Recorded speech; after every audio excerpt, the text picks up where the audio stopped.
दोस्तों, आज की कहानी में मैं आपको 4 युगों के बीच हुए झगड़े के बारे में बताने जा रहा हूं। कहा जाता है कि एक समय पर 4 युग यानी चारों भाई एक जगह पर एक साथ बैठे हुए थे और आपस में बात कर रहे थे कि किसी बात को लेकर इनके बीच झगड़ा हो गया। सतयुग ने बोलते हुए कहा, अरे मूर्खो, तुम सब मुझसे छोटे हो, मेरी बराबरी भूल से भी मत करना। पास में बैठे त्रेतायुग ने यह बात सुनी तो कहने लगा, भाई तुम मेरे से बड़े कब हो गए? सबसे बड़ा तो मैं हूं, तुम मुझसे सर्वश्रेष्ठ नहीं हो सकते हो। सबसे सर्वश्रेष्ठ तो मैं ही हूं। द्वापर युग से भी नहीं रहा गया और उसने बोला, तुम सर्वश्रेष्ठ नहीं हो, सर्वश्रेष्ठ तो मैं हूं। इसके बाद इस लड़ाई में कलयुग कहां पीछे रहने वाला था। कलयुग कहने लगा, तुम तीनों श्रेष्ठ बन रहे हो, लेकिन असली जो बात है उसको तो आप जानते ही नहीं हो। वास्तविकता में श्रेष्ठ मैं हूं। इस तरह 4 युगों में झगड़ा बढ़ने लगा। तब इन चारों ने मिलकर फैसला किया कि ऐसा तो हम सब आपस में लड़ते ही रहेंगे, हम आपस में कभी फैसला ही नहीं कर पाएंगे। हम में से कौन सबसे उत्तम है और कौन बड़ा है, इसका फैसला भगवान भोलेनाथ ही करेंगे। भगवान सब कुछ जानते हैं और वही फैसला करेंगे। इसके बाद चारों मिलकर कैलाश पर्वत की ओर निकल पड़ते हैं। जब भगवान के दरबार में कैलाश पर्वत पर पहुंचते हैं तो द्वारपाल उन्हें वहां रोक लेते हैं। द्वारपाल कहते हैं कि भाई, आप चारों लोग कौन हो और आगे कहां जा रहे हो? तो चारों युग कहते हैं, हमें भगवान शिव से मिलना है, हम बहुत बड़ी परेशानी में हैं। आप भगवान शिव को बताओ कि आपसे मिलने 4 युग आए हैं। स्वयं नंदीश्वर महाराज भगवान शिव के पास आए और भगवान शिव से कहने लगे, हे प्रभु, आपसे चारों युग मिलना चाहते हैं। भोलेनाथ ने उन्हें सम्मान पूर्वक अंदर लाने को कहा। इसके बाद चारों युग भगवान शिव के पास पहुंचते हैं। भगवान शिव ने चारों को सम्मान सहित अपने दरबार में बैठाया। भगवान ने इनका बड़ा स्वागत किया। चारों युग भगवान शिव को प्रणाम करते हैं। इसके बाद कैलाशपति ने कहा, कहो युगो, आज तुम्हारा कैसे आना हुआ? तुम तो स्वयं ही काल चक्र हो, तुम तो स्वयं ही समय हो, फिर ऐसा क्या कारण है कि तुम्हें मेरे पास आना पड़ा? चारों युग कहते हैं कि हे सृष्टि की रचयिता, हम चारों में बहुत बड़ी बहस छिड़ गई है और हम इस लड़ाई का निपटारा नहीं कर पाए हैं, इसलिए हम आपके पास आए हैं। इसलिए आपसे हाथ जोड़कर विनती है, आप हमारा न्याय करें, आप हमें न्याय के रास्ते पर ले आएं। हमें आप ये बताएं कि हम चारों में सबसे बड़ा कौन है? पिछले लंबे समय से हमारे चारों के बीच लड़ाई जारी है। हम चारों में सर्वश्रेष्ठ कौन है? भगवान शिव कहते हैं, इसका निर्णय तो तब होगा जब आप चारों अपना अपना पक्ष मुझे बताएंगे। तब भगवान शिव सतयुग से कहते हैं, सतयुग, तुम बताओ, तुम्हारे पास क्या तर्क है? तुम इनसे कैसे सर्वश्रेष्ठ हो? तब भगवान शिव से सतयुग कहते हैं, देखिए प्रभु, मेरी उम्र सबसे ज्यादा है, मैं 17 लाख वर्ष का हूं और अन्य लोग मुझसे बहुत छोटे हैं, इसलिए मैं इन सबसे आयु में भी बड़ा हूं। तभी पास में बैठा कलयुग बोला, प्रभु, उम्र से कोई व्यक्ति बड़ा नहीं होता, उम्र से कोई बड़ा नहीं बनता, बल्कि व्यक्ति या व्यक्तित्व बड़ा तो अपने गुणों से होता है। और मैं तो यही बात सब जगह सुनी है। भगवान भोलेनाथ ने कहा, बात तो कलयुग की भी ठीक है। और सतयुग से कहा कि सतयुग, तुम इस तरह बड़े तो नहीं हो। सतयुग कहने लगा कि हे प्रभु, मेरे युग में जो व्यक्ति हुए हैं वो बड़े ही बलशाली और पराक्रम से भरे हुए थे, इतने शक्तिशाली थे कि धरती को भी उठा लिया करते थे। जब मैं मेरे राज्य में स्वयं राज करता था तो उसी समय भगवान श्री हरि विष्णु ने कई अवतार लिए थे। प्रभु, नरसिंह अवतार मेरे ही समय काल में हुआ, वराह अवतार मेरे ही काल में हुए, मत्स्य अवतार मेरे ही शासन काल में हुआ। इतने में त्रेतायुग बोला, क्या प्रभु श्री हरि विष्णु के अवतार होने से सतयुग बड़ा हो सकता है? ऐसे तो प्रभु मेरे समय काल में मर्यादा पुरुषोत्तम श्री राम ने अवतार लिया, जिन्होंने इस संसार को मर्यादा में रहने की सीख दी। बलवानों की बात करें तो कुंभकर्ण जैसे योद्धा और रावण जैसे योद्धा मेरे ही समय काल में हुए थे। प्रभु, इस दलील से सतयुग बड़ा नहीं हो सकता है, इस हिसाब से बड़ा तो मैं हूं। जब यह पास बैठे द्वापर युग ने सुनी तो द्वापर कहने लगे कि प्रभु, ये दोनों बड़े बन रहे हैं, परंतु ये दोनों बड़े कैसे हो सकते हैं? प्रभु, मेरे शासन काल में भी भगवान श्री कृष्ण ने अवतार लिया था। ये भगवान योद्धाओं की बात करते हैं तो मेरे शासन काल में बड़े बड़े योद्धा कंस, जरासंध, भीष्म पितामह और 5 पांडव तो मेरे ही शासन काल में हुए थे। इसके अलावा भी कई बड़े योद्धाओं ने मेरे शासन काल में जन्म लिया। तो बताइए प्रभु कि मेरे शासन काल में कौन सा योद्धा इनके योद्धाओं से कम था? इसलिए प्रभु, इन सभी से बड़ा मैं हूं। तभी कलयुग बोला, रुको भाई। कलयुग भगवान शिव जी से कहता है, उनके शासनकाल में जो भी योद्धा और लोग पैदा हुए उनमें बुद्धि की कमी थी। जिनके शासनकाल में बुद्धिमान लोग पैदा नहीं होते, क्या वह सर्वश्रेष्ठ हो सकते हैं? इसलिए प्रभु, मेरा शासनकाल सबसे अच्छा है। मेरे युग में व्यक्ति दुखी नहीं रहता। मेरे युग के अंदर नई तकनीक का विकास हुआ है, जहां इंसान हर तरह की सुख सुविधाओं में रहता है। इसलिए मेरा शासनकाल भी सर्वश्रेष्ठ है। जब भगवान ने 4 युगों की बात सुनी तो भगवान शिव जी भी सोच में पड़ गए। आखिर किसकी बात को सही माना जाए? पास में ही माता पार्वती बैठी थी। माता पार्वती कहती हैं कि हे प्रभु, अगर आप इनका फैसला नहीं कर पाए तो फिर इनका फैसला कौन करेगा? ऐसे तो ये चारों भाई आपस में ही लड़कर मर जाएंगे। इसलिए कैसे भी करके प्रभु आप इनका निर्णय कीजिए। सभी देवताओं ने मिलकर भगवान शिव से यही विनती की, प्रभु आप इनका निर्णय कीजिए, नहीं तो 4 युग अगर आपस में लड़ लेंगे तो फिर क्या होगा? सृष्टि का काल चक्र रुक जाएगा, समय का प्रवाह रुक जाएगा। इसलिए प्रभु आप ही कुछ कर सकते हैं। भगवान शिव कहते हैं ठीक है, मैं आप सभी की बात मानता हूं और मैं इन चारों भाइयों की लड़ाई का निपटारा करूंगा। भगवान शिव ने चारों युगों से कहा कि चलो ठीक है, मैं इस फैसले को सुनने से पहले आप चारों युगों की एक परीक्षा लूंगा। अगर उस परीक्षा में सफल हो गया, वही सबसे बड़ा और सर्वश्रेष्ठ होगा।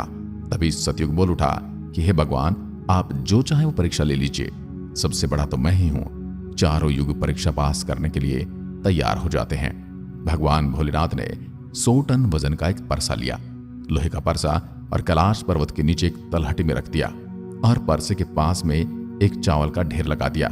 भगवान शिव सतयुग से कहते कि सतयुग, मेरे 5 गण यहाँ बैठे हैं और इस परसा में रखे हुए चावल को बनाना है, तो इन चावलों को तुम्हारे युग का व्यक्ति ही बनाएगा और मेरे यहाँ जितने गण हैं वो सब भोजन करेंगे।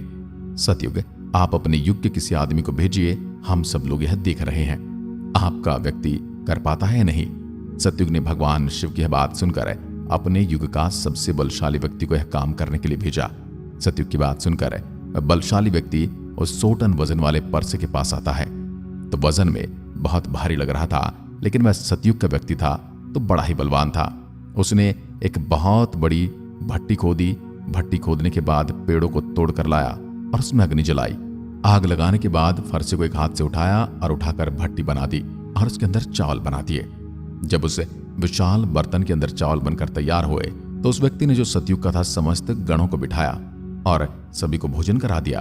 वह व्यक्ति अपना काम पूरा करके सतयुग में लौट गया और कहा कि महाराज, मैंने सभी को भोजन करा दिया है। भगवान शिव और अन्य लोग देख रहे थे। भगवान शिव त्रेता युग से कहते हैं कि त्रेता, अब तुम अपने योग्य व्यक्ति को भेजो। उन्होंने भी यही करना था, तो त्रेता युग ने कहा कि ठीक है। फिर त्रेता युग ने भी अपने सबसे महान व्यक्ति को यह काम दिया और उससे कहा, यह जो 100 टन का परसा दिख रहा है, इसमें सभी के लिए चावल बनाने हैं। त्रेता युग का व्यक्ति भी बड़ा ही बलवान था।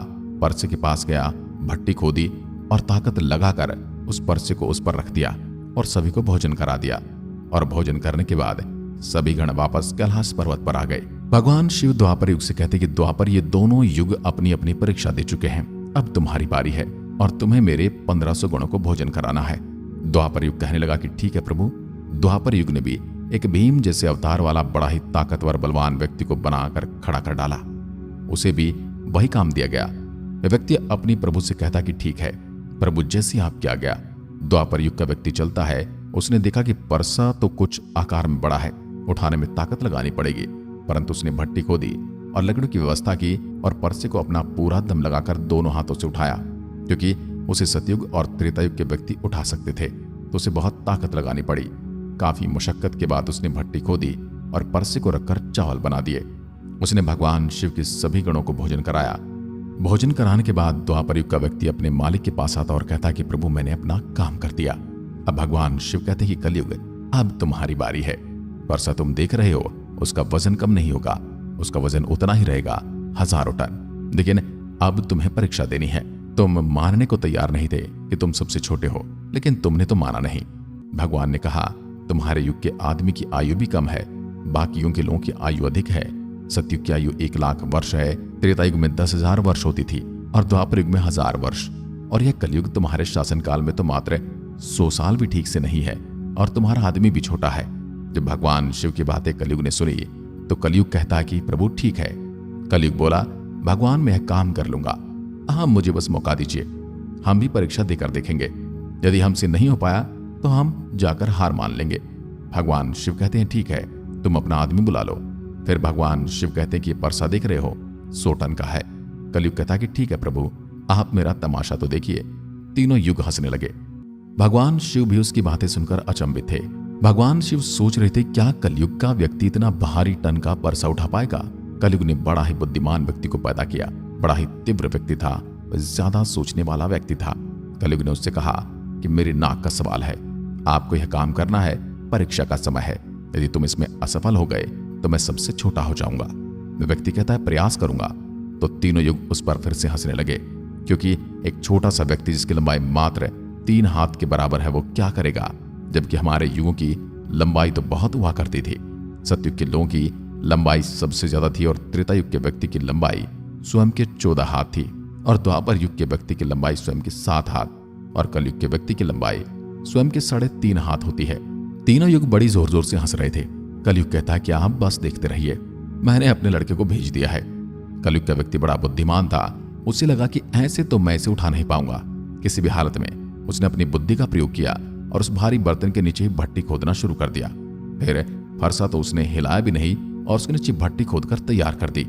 लकड़ी की व्यवस्था करके उसने उसके अंदर आग जलाकर चावल बनाने शुरू कर दिए। चावल बनकर तैयार हो गए। वह कलयुग का व्यक्ति कितना दिमाग वाला था, उसने कुछ भी नहीं किया।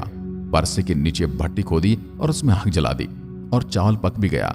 जब चावल पक गए तो भगवान शिव के गणों को एक कतार में बैठा दिया। उन गणों से कहा आप मेरा साथ दें और इन चावलों को आपस में परोस दीजिए। भगवान शिव के 4 विशाल गण चलते हैं और उन चावलों को बाल्टी में भरकर सभी गणों को परोस देते हैं और उस कलयुग के व्यक्ति ने अपना काम आसानी से कर दिया। वह अपने महाराज कलयुग के पास आया और आकर के कलयुग से कहा कि हे प्रभु, मैंने अपना काम कर दिया है। कलयुग बड़ा प्रसन्न था और कहने लगे आज तो आपने मेरी लाज रख दी। इसके बाद कलयुग भगवान शिव से कहते हैं आप बस अब परीक्षा का फैसला सुनाइए, कौन इस परीक्षा में सफल हुआ। भगवान शिव मन में विचार करने लगे और सोच करके जवाब दिया। भगवान शिव ने कहा मैंने तुम चारों की परीक्षा देखी। जब सतयुग का व्यक्ति आया तो उसने अपनी ताकत लगाई और ताकत लगाकर उसने पारसी को उठा करके अग्नि में रख दिया और स्वयं ही मेरे सभी गणों को चावल परोसे। जब त्रेतायुग की बारी आई तो उस व्यक्ति ने भी बिल्कुल ऐसा ही किया और इसी तरीके से द्वापर युग के व्यक्ति ने भी किया।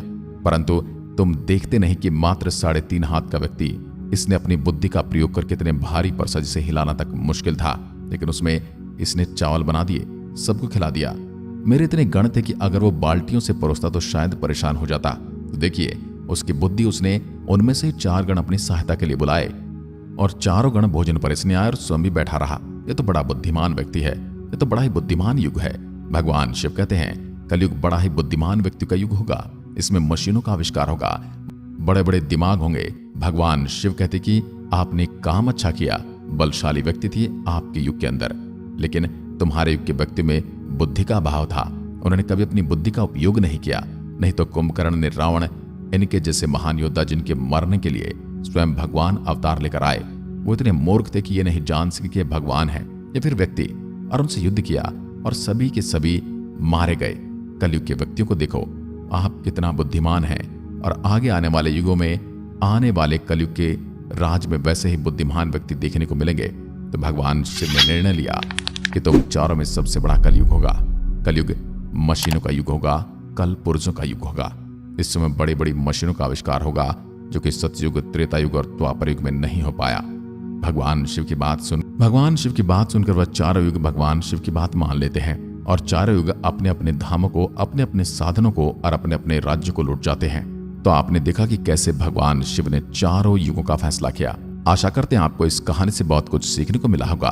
आज की वीडियो में बस इतना ही। जय हिंद, जय भारत।